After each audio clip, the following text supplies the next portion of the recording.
So the next topic is latent heat of fusion and latent heat of vaporization. So the states of matter like solid, liquid and gas can change their state.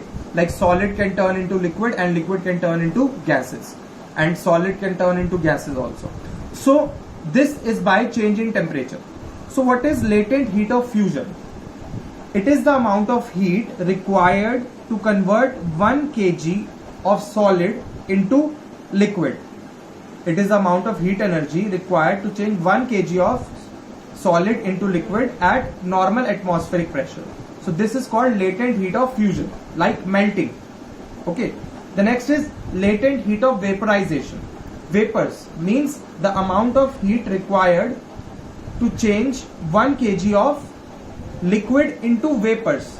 So this is called latent heat of vaporization at normal atmospheric pressure. Means we are not changing pressure, but we are only changing the temperature. Okay, so the amount of heat required to change 1 kg of liquid into vapors is called latent heat of vaporization. Like when you boil the water, so there is a temperature which is the boiling point of water. The water starts changing from liquid to gas or steam. So that heat which you have provided to boil the water is called its latent heat of vaporization. Okay. Now the next is sublimation. Sublimation is direct conversion of solids into gases on heating without passing through liquid state. Means when solids get directly convert into gases is called sublimation. Like you have seen naphthalene balls in your home, naphthalene white color balls which are put in the almirah or in the commodes or in the wash basins. So what you will see gradually with the passage of time, that solid ball of naphthalene will disappear into gaseous form in the environment. So this process is called sublimation. Got it? Next process is evaporation. What is evaporation? The phenomena of change of liquid into vapors at any temperature. Like we are providing heat, so water needs a specific temperature to boil. So that is boiling. But when liquid is changing into vapor at all temperature, at any temperature, this process is known as evaporation. And evaporation causes cooling effect. Very important. You can see this earthen pot.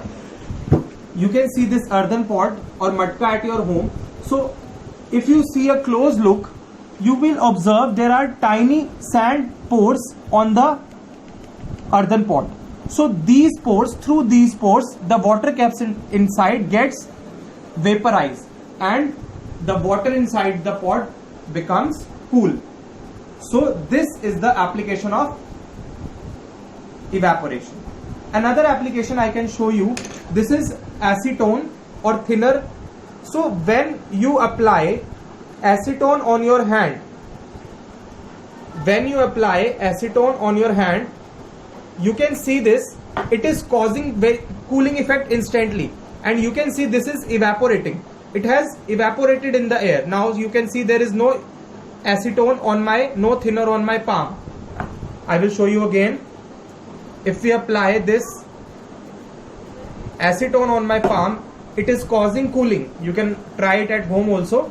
You can take the thinner from your mother and apply it on your palm.